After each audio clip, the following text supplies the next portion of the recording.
Përshëndetje miq dhe mirë se erdhët në këtë video. Keni hyrë në kanalin tim zyrtar në YouTube, Odeta Dume Mandro. Për të qenë pjesë e live-ve të mia, mund të klikoni poshtë tek fotoja ime.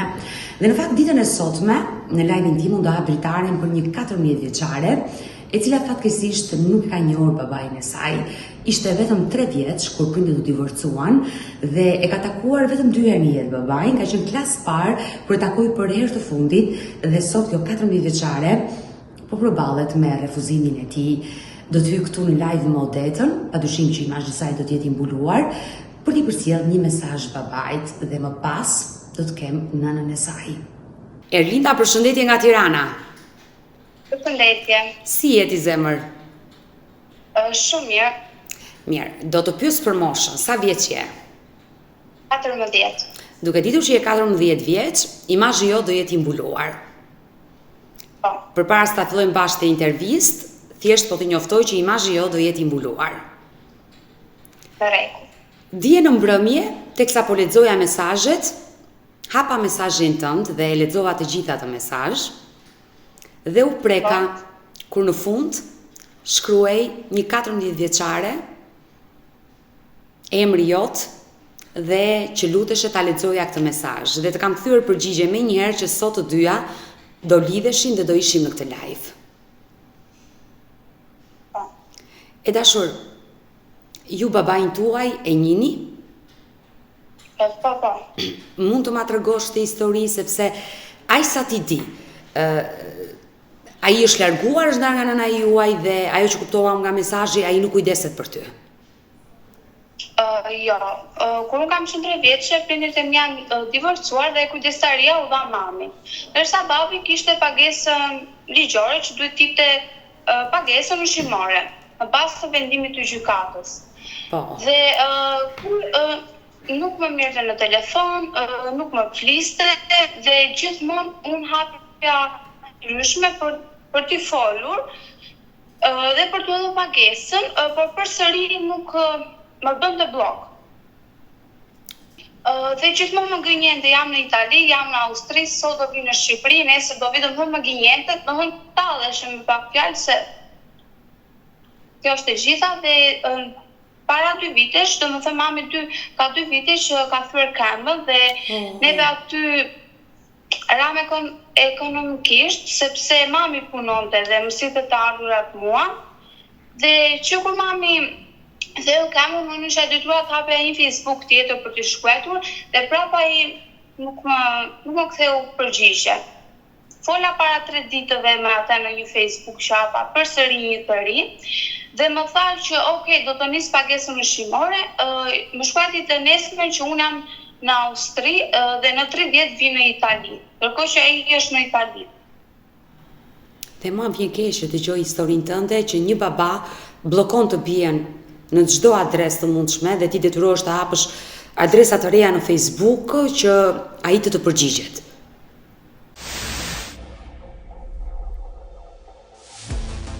E dashur, ti ke qenë shumë e vogël kur mami dhe babi u ndan. Arsyet e tyre pse kjo martesë nuk funksionoi dhe fatkeqësisht në këtë botë një pjesë e mirë e fëmijëve janë të detyruar të rriten vetëm me njërin prind për shkak të divorcit. Këto janë pjesë të jetës dhe dua të them që ti nuk kujton asgjë nga ai moment. Kam qenë vogël dhe patjetër, 3 vjeç besoj që nuk mban mend dhe ajo që të ka dhuruar dashuri dhe ajo që është përkujdesur për ty, për rritjen tënde ka qenë nëna jote, sepse ti me nënën ke jetuar. po. Në momentin që nëna u largua nga shtëpia e babait, mori një shtëpi me qira, ju jetoni të dyja vetëm apo te gjyshja, te gjyshi? Po, te gjysha, te shtëpia e gjyshes, po mama i vende punonte dhe mësinte të ardhura. E qartë, ti aktualisht pra jeton të shtëpia e gjyshes. Po. Sepse është një bravo e madhe dhe për gjyshin dhe gjyshen, të cilët dhe ata japin kontributin e tyre për rritjen tënde, ndërkohë që primari për rritjen tënde është nëna dhe babai. Prandaj të pyeta, nëna nuk u martua. Jo. Edhe pse kanë kaluar kaq shumë vite, ajo nuk është martuar, nuk ka krijuar një familje të re. Ti jeton vetëm me nënën dhe me gjyshrit. Në fakt gjyshi nuk ka, më ka ndruar jetë para 4 viteve. Ngushëllime. Jetoj vetëm me nënën. Me gjyshe. Dhe me mamë tani ka fyer kami. Më vjen keq të shkuara mamit dhe më vjen mirë që e rritur dhe me gjyshe se nuk të ka munguar dhe dashuria, ke patur dashurinë e tyre të paktën, sepse me sa po kuptoj të shmohuar dashuria nga ana e babait. E dashur Erlinda, në momentin që gjykata vendosi që kujdestaria t'i kalonte nënës dhe padyshim do t'i kalonte nënës tënde Jonidës, sepse ti ishe shumë e vogël dhe kujdestari nëna e merr, jam e sigurt që babait ju dha detyrim ushqimor me çfarë shume në muaj? I dha 100.000 lekë. 100.000 lekë të vjetra. Po. Dhe padyshim që gjykata i ka dhënë dhe të drejtat e takimit me ty babait. Po. Me kalimin e viteve, kur ti teksa po rriteshe, i kishe hedhur hapat e parë, fillove të flisje, të vije klasë e parë, nëna të ka folur për babain? Po, më ka folur mirë, ma atje takoj, është babai yt, duhet të takosh, duhet të takosh, më ka thënë, është babi yt. Por prapë unë nuk e kam një mrosi nga ai Dhe këtu desha të ndalesha dhe të pyesja, ti jetoje në Berat me nënën te shtëpia e gjyshit, por babai juaj ku jetonte? Ai në fakt krijoi familjen e tij në Itali, po ai në Shqipëri kur vjen jeton në Vorë. Në Vorë, afër Tiranës. A erdhi ai të takonte kur ti ishe klasë e parë, klasë e dytë, vinte babai të takonte dhe ato vitet e para a e pagonte ai detyrimin ushqimor ndaj teje?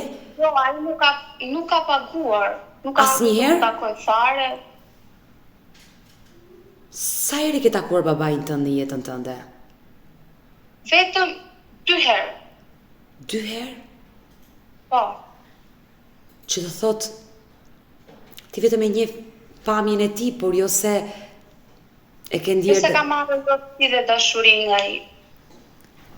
Dhe këto 2 herë takimet, kur i ke realizuar me babain dhe mund të më tregosh çfarë ka ndodhur në ato takime mes teje dhe atit? Erdhi ai aty në Berat të takoj? Herën e parë që më takoj, ka ardhur nga Vora.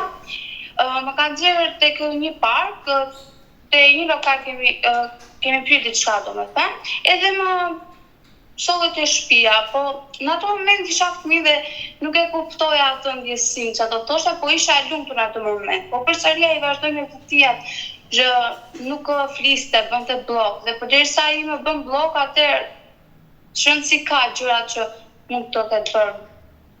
Dhe pse i s'ka bërë? Jo, nëse ai ka ardhur vetëm 2 herë të takoj, ai nuk pas ka bërë asgjë për ty.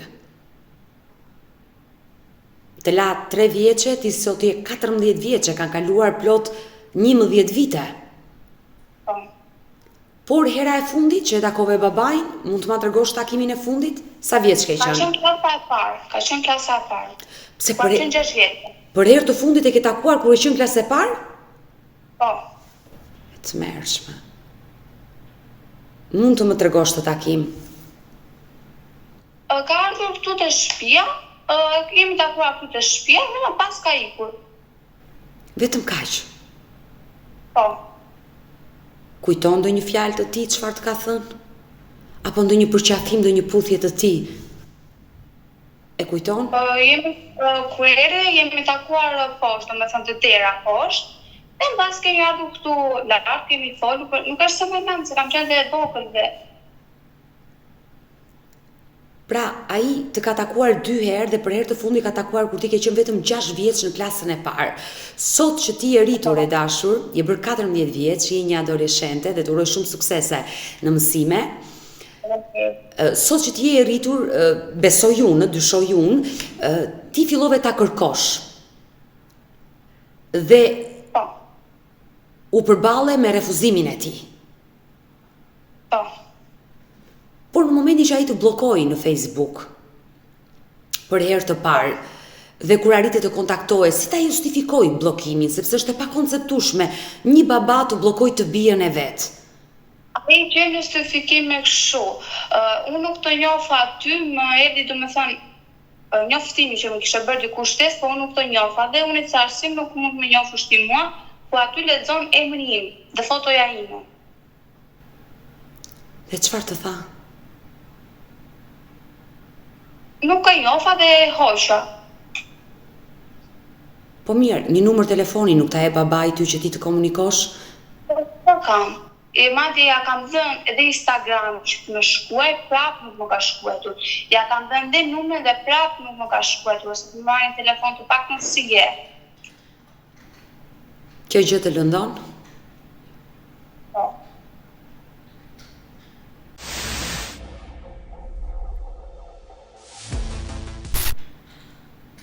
Po me njerëzit e babait, me gjyshin, gjyshen, halla, xhaxhallar, çfarë ke, ata të kontaktojnë? Jo. Askush? Madje nuk e kam takuar asnjëra njerëzit e babit tim. Nuk I njeh? Jo, ti shoh për shembull një ditë në rrugë nuk I njoh. Babai më thej që është martuar. Po. Ka sjellë një jetë fëmijë të tjerë? Po, ka dy djem. Që I bie, ti ke 2 vëllezër nga babai. Po. Por ata janë të vegjël, më të vegjël se ty, sigurisht, në moshë. Po. Ata kur si ke takuar, besoj? Kur s'takon babain tënd, ata... Jo. Njëherë. Vendose të hyje në këtë live me Odetën për t'i dërguar një mesazh babait tënd. Dhe nëse do ta kishe përballë, siç më ke mua në këto momente, çfarë do I thoshe?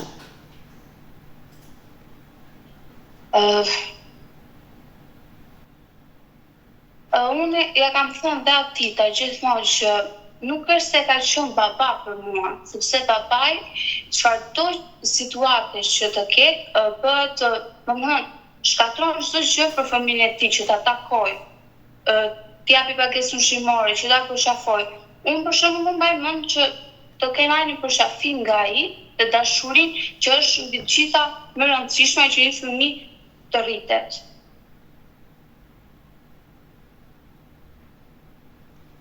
E dashur, e kuptoj që je e lënduar, sepse je rritur pa praninë e tij, pa figurën e një babai dhe figurën e babait ta ka zvendësuar nëna, e cila ajo e ka patur të vështirë, sigurisht. E besoj atë zonjë, por diçka për t'i kërkuar në këtë live, jam sigur që ai do e dëgjoj dhe jam sigur që mund të reagoj dhe të më telefonoj. Kërkon diçka t'i thuash? Unë dua vetëm që ai të më bëj pagesën ushqimore, të flasë me mua, sepse nuk kam bërë asgjë të keqe. Madje unë kam kërkuar atë dhe jo ai mua. Në kushtet në cilat ti të ndodhesh me nënën tënde të sëmurë që ajo nuk punon dot, ti bën thirrje babait që ai të bëj pagesën çdo muaj, sepse nuk e ka paguar asnjëherë. Asnjë muaj nuk ka paguar?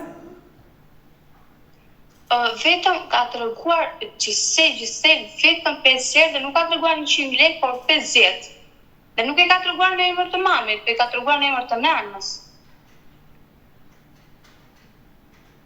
Sepse pretendonte që ato 50.000 lekë që për asgjë nuk janë, do t'i mirë dhe mamit, por ato I mirja unë, dija unë disa gjëra që.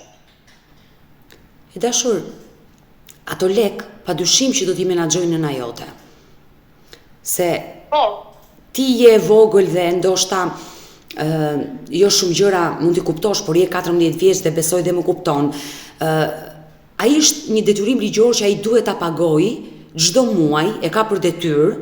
Unë do flas pak më vonë me nënën tënde Jonidën, padyshim për t'i treguar disa gjëra dhe për ta ndihmuar. Ai jo vetëm që ka detyrim ta pagojë, dhe ato para jo vetëm që do t'i mbaj Jonida dhe t'i menaxhoj për rritjen tënde, por sot burrat shqiptar kështu hakmerren dhe mua më vjen keq që gjithnjë në këtë histori ndarje çiftesh viktima bëhen fëmijët.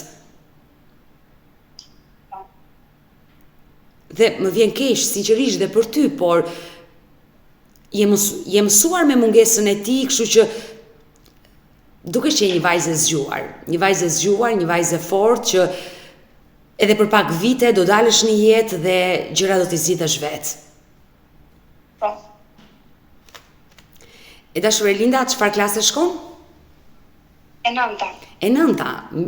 Mbyll ciklin e 9 vjeçares këtë vit. Po. Mëson? Po. Me çfarë notash je?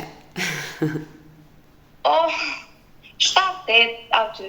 Mirë, të uroj që klasën e 9-ta mbyllësh me 9-ta dhe me 10-ta. Të rritesh mesatare. Po kush lënë të pëlqen më shumë? Me thënë të drejtën, jam te gjua, biologjia, kimia, fizika, se dua në fakt që në të ardhmen të studioj për mjekësi. Bravo, të bësh mjeke. Po. Edhe ta uroj. Ishe mirë. Po pse jo? Pse jo për mjekësi të bësh mjeke? Por gjithsesi, të uroj shumë suksese dhe uroj që të gjitha dëshirat dhe ëndrat e tua të realizohen. Faleminderit. Mirë, do flas çik me mamin tani. Rregull. E dëgjuam të 14 vjeçare e cila dukesh e ftohtë. Sigurisht nuk e kishte njohur babai, nuk kishte dashuri nga ai dhe nuk kishte si të ndodhte ndryshe. Por ajo përsolli një mesazh që unë uroj dhe shpresoj që babai sa 14 vjeçare ta dëgjojë dhe të ndërgjegjësohet. Por në këtë momente do ha dritaren për nënën e saj, zonjën Jonida, e cila do t'rregojë se si u njoh me babain e vajzës dhe kush ishte shkaku i ndarjes. Një shkak që i rënd, por do jetë vetë që do rrëfej ditën e sotme. E dashur Jonida, përshëndetje. Përshëndetje. Të shkuara se po më tregonte vajza që ke thyer këmbën. Shumë faleminderit. E ke nallçi? Jo, e kam të operuar. Pse kaq dëm i madh ishte sa ke bërë operacion, ke vendosur nga ato hekurat, çfarë janë mekanizmat? Po, futur platina. Po sa po bën? Do më thëmë po bëj 1 vit e gjys. Dhe ajo do kohë me fizioterapi besoj që duhet të bësh për... Po, do dhe atë kohën e saj, do dhe ato, do më thëmë, të shkoja dhe të mjekut mba shikonde. A je pak më mirë të paktën? Që zotit mirë. Uroj që të bëhesh më mirë, ndoshta në të ardhmen nuk mund të bësh dot punë të vështira siç ke bërë përpara, do të ruhesh dhe të kujdesesh më shumë për këmbën, por uroj që t'ja hedhësh, t'ja kalosh shpejt. Amin o Zot. E dashur Jonida, Po. unë e lexova mesazhin e vajzës dje dhe u preka sinqerisht. Tani që fola më gjatë me Erlindën, e pash ishte shumë e ftohtë ndaj babait të saj dhe nuk ka faj. Po. Është rritur pa dashurinë e tij, e ftohtë por e lënduar shumë prej tij. Por nuk kam që t'i bëj. Sepse gjithmonë e kam shtyri, kam thënë që foli, baba joti, mirë, i keq. Plus i kam thënë që nëse do t'i njohësh dhe njerëzit e ti të çoj unë atije, në sa kur isha mirë, a kupton? Po. Por goca tha kush më do baba, tha s'më du njerëzit e ti. Me sa kuptova, pak vite martes ke qëndruar me babain e vajzës. Po. Por çfarë ndodhi? Pse erdhi divorci që ai ka një sjellje jo fort të mirë pas divorcit? Sepse ai bënte shumë gjëra, do të thonë që për mua ishte gjuna. Për mua do të thonë nuk duhet i bënda ato gjëra që ai bëri. Ishte një histori dashurie që u njohët vetë apo me mblesëri? Jo, vetë kam njohur. Por në fillim, si gjithmonë, gjërat shkojnë mirë, domethënë si të dashur, si duheshim. Por vjen një moment, ai bëri një gabim që duhet ta bënte. Të tradhtoi. Po të tradhton dhe ja bëj halal. Po nuk është muhabeti tradhtisë.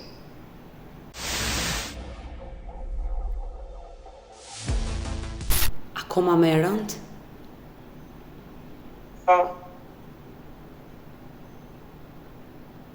Nga ky moment i vendosë të jepje fund.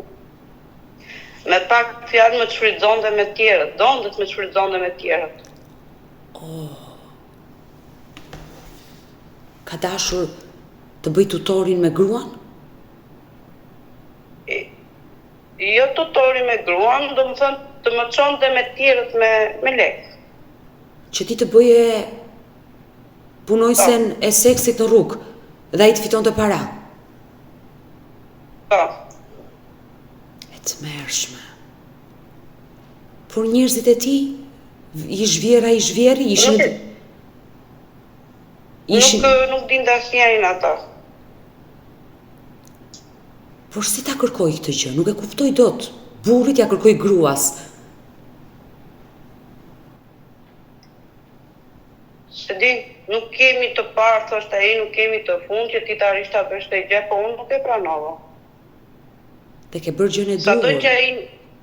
Sado që ai mua më rrifte, unë i thoshe më mirë më vritë, se unë t'ikim botën tjetër, se sa të arrit ta bëj atë gjë. Por pse dhe të ka dhunuar? Shumë herë. E ke denoncuar? Deri fundit ka qenë ku nuk e kam denoncuar për hatrin e vajzës. Ke bërë shumë gabim. Shumë gabim ke bërë që nuk e ke denoncuar. Sepse ne nuk jetojmë këtu në Shqipëri, po jetoja në Greqi me ata. A, ke qenë emigrante në Greqi, momentin që ai ka dashur pikërisht të ushtronte këtë lloj presioni që ti të bëje këtë lloj pune. Po. Por çfarë ndodhi? Si arrite ti shpëtoje dhe të largoheshe? Mora vendimin, i thash më mirë të le fëmin tim pa baba, se sa ta duroj këtë dhunë, dhe i momentin e fundit vuri dorë dhe të vajza. Por ishte mirë nga Monte Kokos? Se di, nuk kishte përgjithësi për asnjë lloj gjë, me pak fjalë unë fëmin e kam rrit vetë, edhe me djenin e tij ku e që me mua. Se ai nuk punonte. Ai punën që dinte të bënte në Greqi ishte të bënte, domethënë të vinte nëpër supermarkete dhe të shiste diku tjetër. Ah, e kuptova. Ai nuk punonte dhe kërkonte që parat janë nxirje ti. Po. Sa vite qëndruat bashkë në Greqi? Rreth 3 vite. 3 vite. Pas 3 viteve dhunë dhe presion, ti vendosi të ike. Momenti që ike, ai e pranoi ndarjen? Në sakt iku ai, se di bova të në shtëpia, se këtë thash ke 2 rrugë zgjidhje, o do të denoncoj në policit më lësht e qetë, ose ti do ikesh vetë. Edhe ai domethënë në Afrika iku. Dhe pre asaj dite ti u shkëpute përfundimisht me atë njeri. Jo, e kam pranuar për hatrin e gocës, thashë më kishe ndryshuar, i dashte 2 herë mundësi. Mundësinë e fundit kur ai erdhi se kishe një greke atje që ndihmonte ajo për çdo lloj gjëje. Edhe momentin e fundit ky donte të rrëmbente gocën. Të merrte gocën dhe të largohesh me Erlindën. Po. Dhe çfarë ndodhi? Në atë moment u kisha 2 shok që të më ndihmonin, se nëne vetme me fëmijë. Edhe i kam lajmëruar ata, i kam thënë kështu situata, nëse ai thot nuk i ka më të mirë, do marrësh policin telefon. E more policin, bëriti policia? Jo, se i serri, pastaj desa mori vesh që do lajmëroshe policia nuk erdhi. E dashur Jonida, ti dhe shans për herë të dytë, që mos ta prishe familjen, pse 3 herë i ke dhënë shanse? 3 herë. Por pse ke bërë këtë gjë? Sepse goca domethënë sado që ishte 3 vjeçë kërkonte, se ishte shumë e lidhur ku ishte e vogël me babën e vet. Zemër, një baba që nuk është i përgjegjshëm, që në momentin që sjell në jetë fëmijën, dhe një baba që nuk dashuron nënën e fëmijës së tij, po kërkon ta nxjerrë në rrugë dhe të punojë, ai nuk quhet më as bashkëshort, as baba, as burr, nuk di se çfarë epiteti ti vendos atij njeriu. Se di unë, sa herë kam thënë gocës, gjithmonë se shikoja domethënë, nuk jam se jam e para që jam ndarë, domethënë ose as e fundit, por i kam thënë gocës, kërkoje, foli, miri keq, baba jote, na unë nuk ke asnjë lloj pengese dhe sikur ai të vi të marri, ik me atë, mos ke frikë, se s'ka çfarë të bëj. Goca ka thënë në rregull, mori guximin, i shkruajti, Por ai prap me ato gënjeshtrat e veta, me ato imagjinatat e tija. Sepse ti e njeh shumë mirë. Unë e kuptoj sepse fëmijët e tij të tjerë që ka sjellë në jetë dhe ti ketë me jetë, se fëmia nuk ka faj këtu në mes, sepse është viktim. Por kur ti them unë bën pushimet, nga haj gjëra të mira, luksoze, në i mba fëmijët e tu të tjerë mirë, po këtë fëmijë që ke sjellë në jetë nuk ka faj. Edhe kjo do ngrohtësinë si jep ti fëmijëve të tjerë të aty. Dhe kjo edhe përgjigja tita ka thënë që ajo nuk është fëmia ime, është kopilja ime. Wow. Po. Ka arritur deri në këtë pikë sa të mohoj dhe vajzën? Po.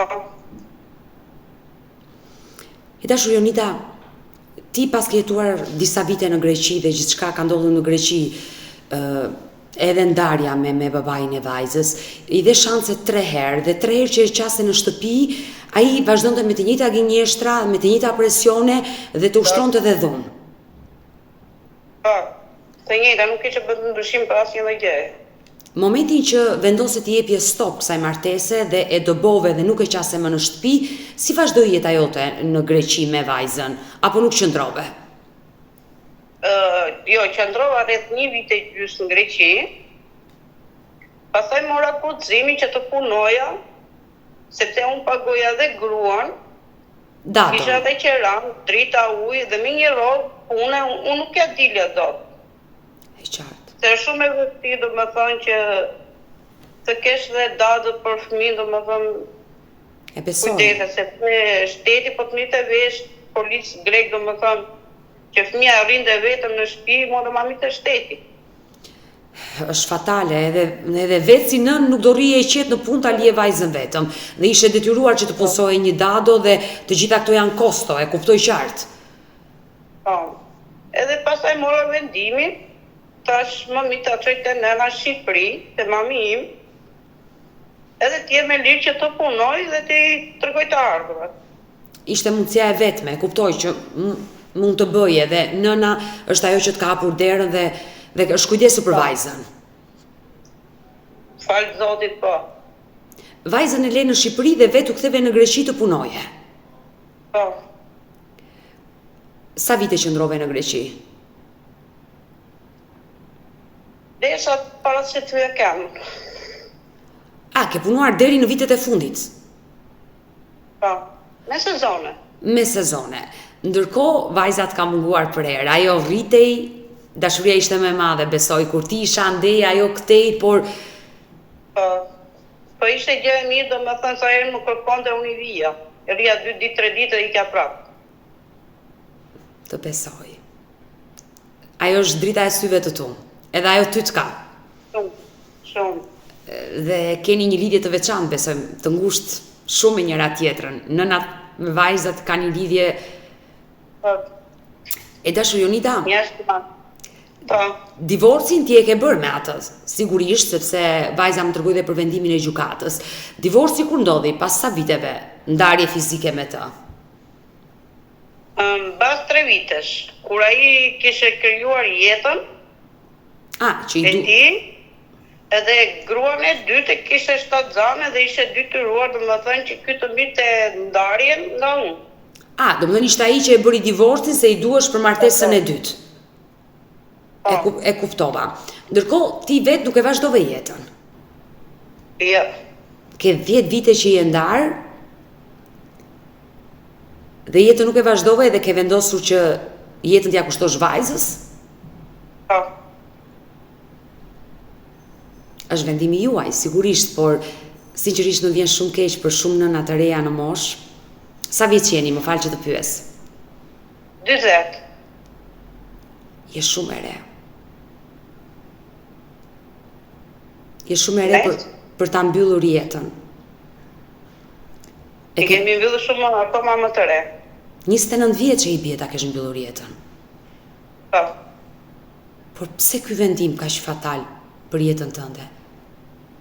Po qelloj babë fëmijë si Isa, për tjetër nuk ka lidhje. Zemër, mos e mendo kështu. Jo gjithë burrat janë njësoj. Ti je 40 vjeç sot dhe vendimet për jetën i merr vet, por realisht je shumë e re. Ke qenë shumë e re kur ke marrë këtë vendim, 29 vjeçare, ku sot 29 vjeçaret ende se kanë nisur jetën, ti e mbylle. Dhe në dhimbsesh. Sepse edhe unë jam femër dhe unë jam nën, dhe në momente të ndryshme të ditës kemi nevojë të kemi në krah një person të na thojë një fjalë të ëmbël, të na hedhë dorën për të thënë që më ke mua këtu. Çdo femër e ka këtë nevojë. Më sa. Nuk ka. Sepse unë në rast parë unë do shikoj gocën sepse kam ndodhur shumë gjëra dhe për një nën që është e ndarë shumë e vështirë që marrë një guxim për lidhje ose e qartë. Por e kuptoj, frika që të marrësh një partner dhe ta fusësh në shtëpi, se ke vajzën e vogël, të kuptoj, është e madhe për çdo nën. Por Erlinda po rritet. Erlinda për 2-3 vite do vinë në Tiranë, do vinë në shkollë të lartë, do martohet. Mendo pak për veten tënde. Prap do jem nane për atë, do qoftë tjetë. E qartë, e kuptoj. E dashur Jonida, ndalim pak te pagesa ushqimore. Ajo që është kryesorja që prej vitesh babai i vajzës nuk i ka paguar. Ke mundur do të lidhesh ti vetë me babain e vajzës për gjatë 11 viteve për t'i thënë, zotri, ke ca detyrime për vajzën për të paguar, që e ka vendosur gjykata. Po, do më thënë, i kam marrë në telefon, pa i do më thënë, mendon që s'kam punë unë, e kem bërë ti për dorëzim, beqa dush, veprosi dush, mos më shqetëso, kam familjen time, ndjet kjo tjetra xheloze, ore nuk më intereson për tjetrën mu. Mua më intereson fëmia im. Mësa fëmia jonë, ne të dy kemi sjellë në jetë. Si kam unë detyrim për fëmin tim që kam sjellë, ashtu duhet ta kesh edhe ti. Patjetër. E para do më thënë dhe e dyta më thaj që ajo thjesht po filja ime është edhe mos më shqetëson më. I thash në rregull, a nuk do t'i flasësh gocës, ka qenë goca diku te 5 vjeçe. Ku ti në goca do më thënë dhe i fjallit ti që ishte thaj që ikte policia edhe i thoj që më ka rrafur mami që të vitë marri babi. Do më thënë ai mendonte që goca të bënte një kallëzim të rreshëm për ty, kundra teje. Po, që unë të ika brenda që ai të përfitonte të mirë të fëmijën. Ai, me sa po kuptoj unë nga historia, nëse gjithçka është e vërtet në këtë histori, ai nuk ka 100.000 lekë të vjetra të dërgoj në muaj vajzës, jo të arriste vajzën ai. Ai, kur foli goca për dje me sa gjova una, sepse unë nuk ndryhi dot në jetën e gocës me babajnë e vetë. Marrëdhënien e tyre. I thaj që babai jota ka hapur biznes, ka marrë lokal në Tiranë, ka bërë shtëpi në Vorë, edhe marrë do me thënë diku të 5.000 euro, 10.000 euro në mujtë, edhe ato 100.000 lekshin nuk i kam asgjë. Në rregull, tha goca, në qoftë se ti ato 100.000 lekshin nuk i ke asgjë, pse nuk i tregon?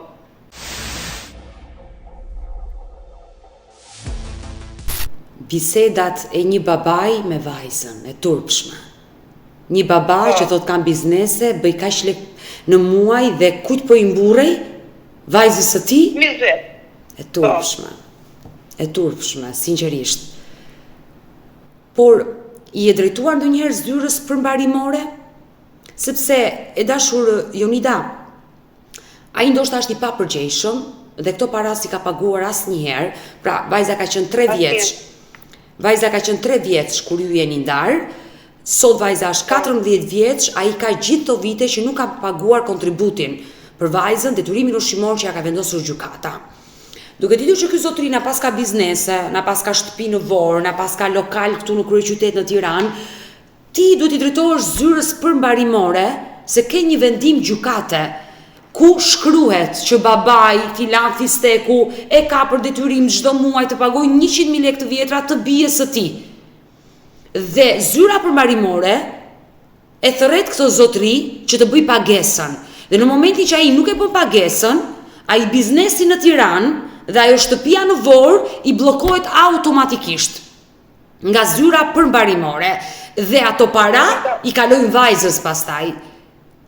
Unë i thash gocës dhe pasi të hyja kërmë si gjithmonë, po goca tha që nuk i du, sepse unë mi sjell tia. Jo. Edhe i thash unë është gjë gabim, vëm njëra atje bashkë, mos e me do në këtë të keqen, se ai nuk pëson gjë, po thjesht i mbyllen nëse ka bank ose gjë ashtu, kështu ati, ato i mbyllen po jo se ai do vej domethënë kishe frikë se më shkonte në burg babai me për fjalë. Mirë, e kuptoj që vajza nuk dëshiron që babai i saj të përfundojë në burg, por ti duhet të shkosh te zyra përmbarimore për të bërë këtë denoncim sepse ai ka shkelur ligjin dhe këto para ai duhet i pagojë, ka detyrim.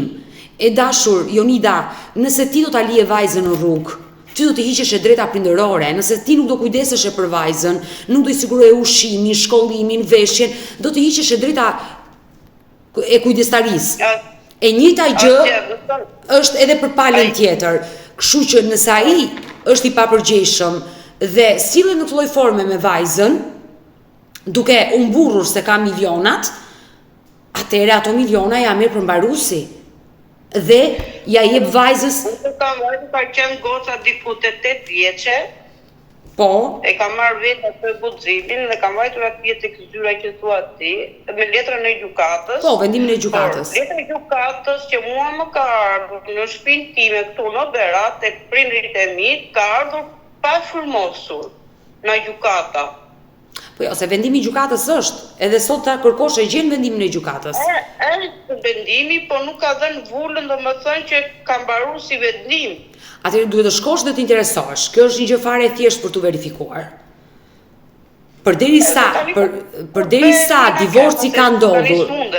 Përderisa divorci ka ndodhur e dashur Jonida, dhe ai ka bërë një martesë tjetër, padyshim që në divorc kur çifti ka një fëmijë, ka edhe disa detyrime për atë fëmijën. Kështu që kjo është një gjë fare e thjeshtë që mund të kryhet dhe e merr atë vendim gjykate dhe më pas i drejtohesh zyrës përmbarimore dhe nëse ke nevojë për ndihmën time, numrin tim e ke, unë do të ndihmoj, patjetër që ato para të jenë për vajzën, sepse vajza do rritet, do shkojnë në universitet, kostoja është më e lartë dhe nuk e ke ti detyrim 100% ligjor të pagosh gjithçka për vajzën kur ka dhe një baba, edhe ai ka të drejtën e vet. Ja, është me ligj. Unë këtë e kam kërkuar dhe shumë herë kam kërkuar me mirë kuptim. Edhe gocën mos ta lëndoja, edhe gocën ta afroja me babain, edhe ai domethënë ta afronte me gocën. Ai erdhi domethënë ku ka qenë goca klasë e parë këtuja, ka ardhur bashkë me të vëllai, edhe erdhi krejt po pritur që unë atë ditë do ikja për në Greqi. Po. Edhe kur ta marrë vesh që ai do vinte, ose më saktë ai erdhi dhe unë jam thyer direkt në rrugë dhe jam thyer për te goca. Sepse unë gjithmonë kam pasur domethënë atë frikën, thosha unë vallë më e bën gocës si ma bëri mua. Kuptoj. Edhe kisha domethënë atë frikën se më e mirë te goca e nuk mos hyte me. Jonida, vajza sot është 14 vjeç. Besoj që të ka pyetur pse e ndarë me babin, ja ke treguar gjithë historinë. Po. Si të mirë dhe të keq gjithë. Është plagosur. Shumë. Si ka reaguar kur ka mësuar që babai? Shumë keq, shumë keq. Po një gjem ka thënë që jam shumë krenare që se ke futur në polici dhe se ke futur brenda. Ajo është e vogël dhe shumë gjëra nuk arrin dot t'i mendoj si ty që je e rritur, por dhuna duhet denoncuar dhe këtë lloj edukate duhet t'i japësh dhe vajzës. Dhuna denoncohet. Askënd nuk mund të lejojmë në jetën tonë të na preki qoftë dhe një qim me floku. Dhuna duhet denoncuar. Ti nuk e ke denoncuar, nuk e ke futur në burg, sepse ke menduar për vajzën, por në fund të gjithçka e vajza prap vetëm ngeli, vetëm me ty. E mua. Dhe jam e sigurt, nëse ti do ta kishe denoncuar, ai do kishte bërë disa vite burg dhe do kishte marrë një mësim shumë të mirë. Po ja që se bëra për gocën. Por e shkuara mbetet e shkuar, e harruar, themi ne. Dhe ajo që duhet të shikojmë është e tashmja dhe ardhmja. Nga e tashmja dhe ardhmja duhet të shikojmë përpara dhe sinqerisht Jonida të uroj gjithë të mirat e kësaj jete. Uroj të shërohesh sa më shpejt nga këmba. Uroj të jesh një nën e lumtur.